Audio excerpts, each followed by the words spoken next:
ठाणे महापालिका क्षेत्रातील हवेची गुणवत्ता राखण्यासाठी महापालिकेमार्फत विविध उपाय केले जात आहेत। त्यानुसार महापालिकेने धूळ प्रदूषण नियंत्रणासाठी एकूण 297 बांधकाम व्यावसायिकांना हवा प्रदूषण नियंत्रण मार्गदर्शन तत्वाचे पालन करण्याचे निर्देश देण्यात आले आहेत। या नियमावलीचे पालन न करणाऱ्यांना 29 बांधकाम व्यावसायिकांना कारणे दाखवा नोटिसा बजावण्यात आल्या आहेत।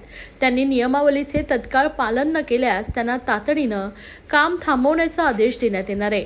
हवा प्रदूषण नियंत्रणासाठी असलेल्या नियमावलीचे पालन करण्याबाबत 297 बांधकामांना प्राथमिक नोटिसा पाठवण्यात आल्या आहेत।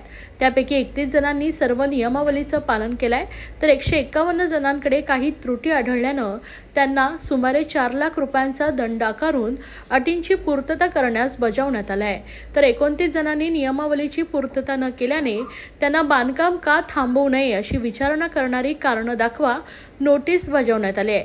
कारणे दाखवा नोटीस बजावण्यात आलेल्या व्यावसायिकांकडून तातडीने पूर्तता न झाल्यास तत्काळ काम थांबवण्याचे आदेश काढावेत असे निर्देश पालिकेच्या वतीने देण्यात आले आहेत।